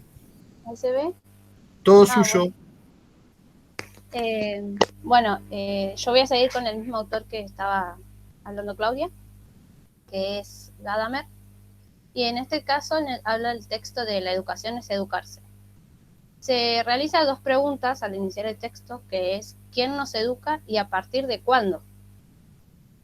No se quiere meter tanto él en el tema de si cuando ya el bebé está en la panza o desde que nace, que eso fue más reciente, lo más científico de ahora, digamos, lo que él habló es de 1999 en una conferencia y separó en 3 niveles lo que es la educación. Está lo familiar, que es cuando comienza la relación madre-hijo, que es que cuando el bebé empieza a crecer, empieza a tener, a jugar, a tener nuevas inquietudes de hacer cosas. Y cuando esas cosas le salen bien, por ejemplo, no sé, quiere decir mamá, intenta, hasta que en un momento le sale claramente la palabra y él adentro se siente orgulloso porque le salió bien su logro. Lo mismo que cuando quieren aprender a caminar y todas esas cosas que hacemos cuando somos chiquitos. Y después los separa en el jardín de infantes y primaria, los pone juntos, y ahí empieza lo que es a desarrollarse completamente lo que es el lenguaje de poder aprender a hablar claramente y a relacionarse con sus pares, o sea, con otros chicos que tienen su misma edad, que tienen los mismos intereses en sí, porque si van al jardín se enfocan en jugar, aprender números, letras, y después eso lo siguen en primaria. Después, ahí el docente y quienes estén educándolo pasan a un segundo plano, porque el chico lo que aprende es a raíz del error, y si no le sale, vuelve a intentar y vuelve a intentar hasta que logra eso que estaba buscando llegar. Después está la etapa secundaria, que acá es donde el profesor tiene que incentivar al estudiante que se interese por querer seguir algo, o sea, aprender algo o enfocarse en algo. Pero acá hay unos obstáculos que, como los chicos están en la adolescencia, le realizan preguntas al docente para que pierda horarios de clases, digamos, porque lo empiezan a indagar y lo quieren hacer dudar al docente, Y después también está lo de... Para. ¿Cómo es eso? ¿Podés? Sí, porque eso, por ejemplo, uno en secundaria, cuando va, no quiere que le estén dando tantas clases, porque como que están en una edad donde todo cambia en la secundaria, porque ya no sos un nene chiquito que están por ahí tus papás encima, ya estás más en una etapa de donde querés estar con tus amigos o con... Es como querer ser grande, pero a la vez no sos grande, porque vos tenés que, no podés hacer lo que vos quieras. O sea, todavía está uno bajo el resguardo del padre y no puede, no sé, quiere... No, está bien, no importa la edad, pero ¿cuál es la estrategia de los estudiantes? Bueno, donde están en el aula, por ejemplo, es de incomodar al profesor. Por ahí el profesor le dice, bueno, nosotros que somos de matemáticas, ¿no? No sé, una ecuación da tal resultado. Y ellos se empiezan a explicar, ¿por qué? Porque sos de otra materia. ¿Y por qué lo tengo que hacer así? ¿Por qué tengo que hacer en este formato? Son cosas que por ahí al ver Vos estás diciendo que no lo hacen por curiosidad, por querer seguir el razonamiento. Hay veces que sí, pero como están en una etapa que no, para mí, y por lo que yo entendí, no siempre pasa. Hay algunos que sí se interesan por ahí, o por ahí el chico que uno lo hace en matemáticas por ahí, sí lo hace por interés, y después está el otro chico que lo hace tan solo por perder horas de clase, digamos. Y por ahí en otra materia sí se ve interesado. Pero, profe, usted que es de matemática, ¿qué piensa de la amistad? Sí, bueno, esas preguntas se hacen los chicos, por ejemplo, Claro. pero no con el contenido, digamos. Por ahí te empiezan a preguntar cosas que le interesan a ellos de fuera o de lo cotidiano, porque por ahí no tienen ese acompañamiento en la casa, o por ahí te ven como alguien que confían en vos y te empiezan a interrogar eso, pero no sobre los contenidos, digamos. Me gusta igual tu enfoque porque quiere decir que tenemos que adivinar o interpretar la intención. Puede haber una buena intención en una pregunta bloqueante, digamos. También puede estar esto que dice el autor de lo que está haciendo es tratar de detenerte la clase, ¿no? Exacto. Bueno, y después está el nivel superior, que sería lo que es la universidad, la facultad, todo lo que, cuando ya uno va a especializarse. Y en este momento es cuando uno ve que no es lo mismo que se veía viendo anteriormente, sino que se enseña a gran cantidad de alumnos y no es tanto individualmente cuando uno tiene que explicar, sino que se explica lo general y bueno, si uno no entendió, uno mismo tiene que ser el que va a ir a preguntar, ¿no? El docente no va a venir a uno por uno si tiene, no sé, 70 alumnos, no va a venir uno por uno a consultarle qué es lo que no le entendió o que no le sale. Sí, uno tiene que ir y acercarse o buscar por sus propios medios cómo es lo que no le sale. Después, que pase la diapositiva. También nos habla sobre la comunicación, que esto se relaciona con lo que hablaba Claudia, que él le da mucha importancia porque primero dice que desde la convivencia se surge la conversación que nos podemos dar con nuestra familia o fuera, y que también tenemos un lenguaje que puede ser el materno, que es, digamos, con el que aprendemos desde que somos chiquitos a hablar todo, y que con eso es lo que relacionaba Claudio también con la tradición, ¿no? Que nos hace que nosotros con nuestros pares nos entendamos y podamos, lo mismo que, bueno, Gadamer criticaba que lo del teléfono, ¿no? Que uno por ahí sí está hablando por teléfono o manda un mensaje, pero no es lo mismo que yo te lo diga en persona, que estás viendo que yo te hago una cara o por ahí te estoy contando algo y estoy triste y vos no lo puedes ver a través de un celular. Si no es por videollamada, digamos. También hablaban en esos tiempos que no había celulares así con cámara y todas esas cosas. Entonces, él un poco eso le molestaba. Y después también nos habla de la lengua extranjera, que dice que si logramos aprender una lengua, que no sea la que sea comercial. Por ejemplo, se sabe que la inglesa, o sea, hablar inglés, es como muy típico, digamos, porque en todos lados sí hay alguien que habla inglés. En cambio es que no, que busquemos otras, por ejemplo, no sé, un francés, un italiano, para poder entender lo que los otros nos quieren decir, porque si no aprendemos bien también esa lengua nueva, no vamos a comprender bien qué es lo que nos están diciendo, porque por ahí entendimos una cosa y nos dice otra. Este es un guiño para la gente de inglés, ¿no? Pero la idea también es que la lengua extranjera te ayuda a comprender tu propia lengua materna de alguna manera, Sí. en ese distanciamiento del que hablaba la compañera antes también. Sí. Y bueno, después están los medios de comunicación, como también señalaba Claudia, que en este tiempo que Gadamer estaba hablando, él veía que muchos chicos comenzaban a estar mucho tiempo frente a la tele y consumían todo lo que la tele o el programa que veían le decían. Entonces ellos ahí, los chicos, empiezan a no escuchar tanto, por ejemplo, al maestro o a quien lo quiera aconsejar o ayudar en algo, sino que, bueno, si la tele lo dice o si tal persona que está en la tele lo dice, es porque es así. Entonces, como que ahí también se discutía porque ellos no te quieren escuchar a vos y vos querés hacerte escuchar con ellos, para que también, está bien, querés quedarte con la tele, pero también escuchar la otra parte. Y también era que justo en esta parte es como que las madres también empezaron a trabajar, o sea, este cambio que hubo, que las mamás antes todas se quedaban en la casa, ¿no? Y no trabajaban. Ahora empezaban las madres a trabajar porque o no tenían papá o ya la plata no alcanzaba como antes y sí o sí los dos tienen que ir a trabajar, que también lo tenían pagado.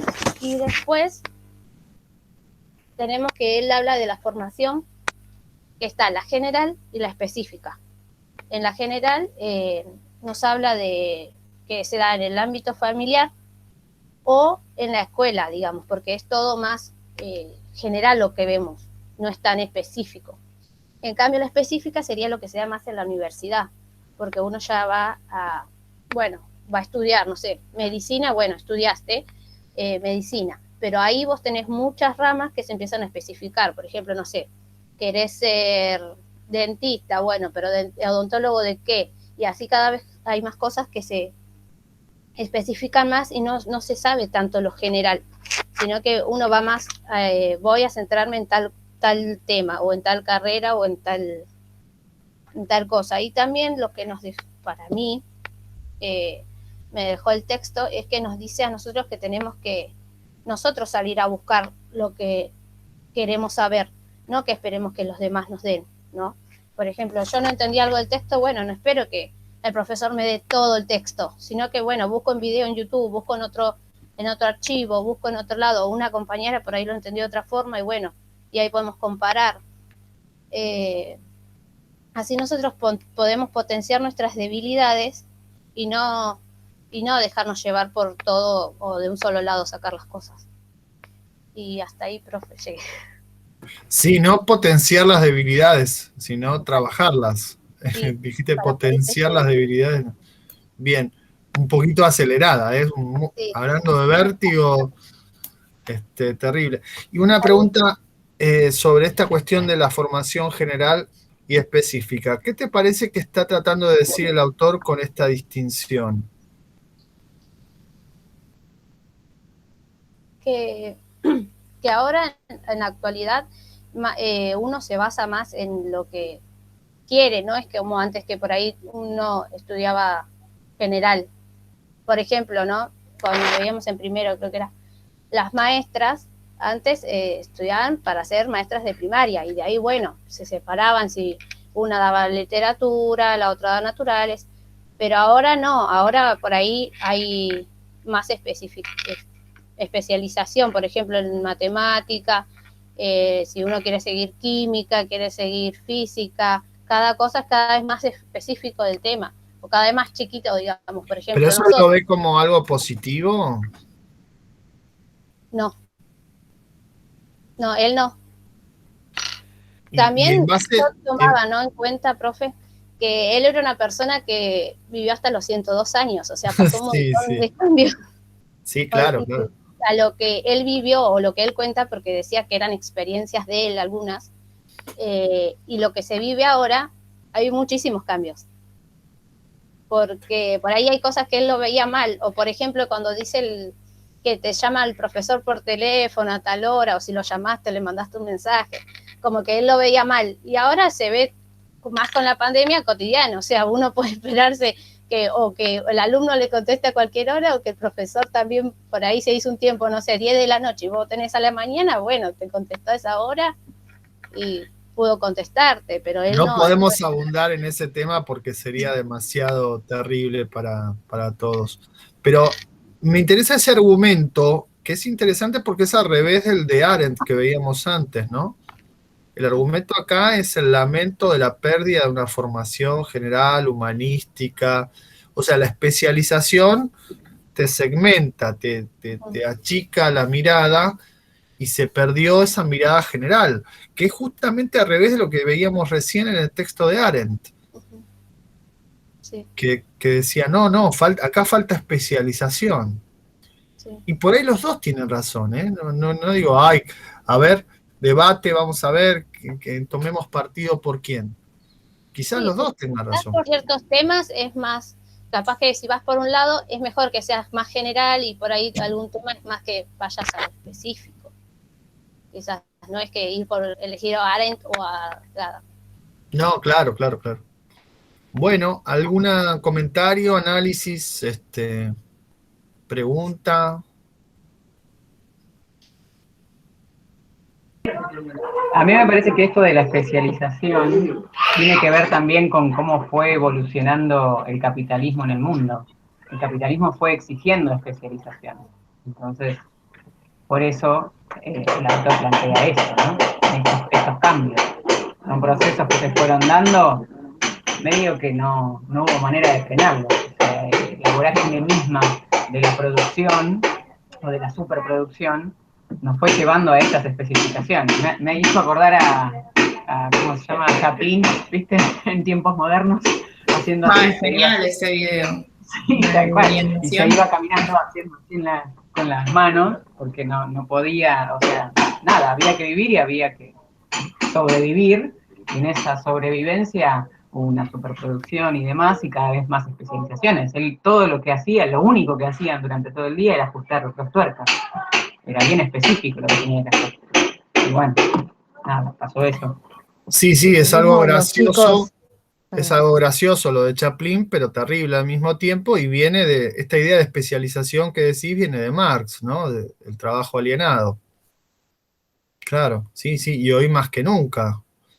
Hoy los niveles de especialización son prácticamente increíbles, digamos, ¿no?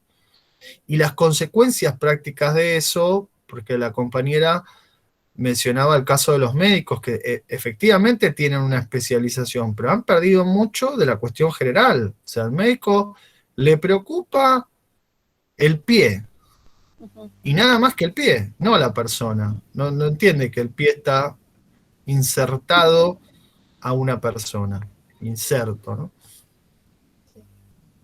Bueno, Claudia, Sí, mismo quería decir. sí, no, esto de la especificación que a veces en la escuela vemos, y por ahí nos pasó a nosotros, cuando íbamos a la escuela, decir, ¿para qué quiero tener esta materia si yo estoy estudiando tal cosa o quiero ser tal cosa? ¿No? Y bueno, pasa esto, sí, hay que estudiarlo porque es importante saber sobre la historia, o acá sobre filosofía, O mismo ustedes creo que habla un matemáticas. poco de eso. Si no, estudiaríamos acá en el profesorado solamente materias de matemática, ¿no? Claro, pero a ustedes les va a caer en algún momento la pregunta de por qué tenemos que estudiar matemática. Claro, también por eso. Por ahí el chico que no le interesa matemática, que no le gusta porque va a estudiar, no sé, ciencias sociales, y bueno, ¿para qué quiero saber? ¿No? Mi hijo mayor, cuando estaba en la escuela, él estaba estudiando también en Bellas Artes música, ¿no? Y me acuerdo que la profesora de matemática en sexto le dio los temas así muy por encima, porque total, dice, vos vas a estudiar otra carrera. Después Es él una cambió de barbaridad. carrera. Es Sí, una después sí. barbaridad, es una ignorancia total de la historia de la matemática y no entender que la música es matemática. Es increíble lo que estás contando. Claro, después cuando fue, igual no tuvo problemas, ¿no? Pero bueno, después se cambió de carrera, ahora se va a recibir de psicólogo. Y tuvo que hacer el ciclo, sí, nada que La ver. vida misma, la vida misma.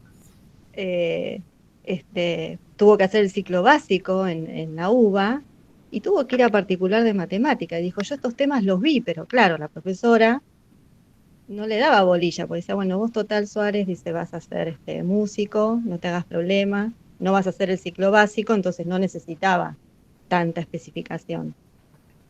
Así que Uno pasa nunca de sabe todos lo que va a lados. necesitar en la vida, ¿eh? Ojalá supiera de antemano qué va a necesitar. Terrible, terrible historia. Bueno, ¿algún comentario, observación más?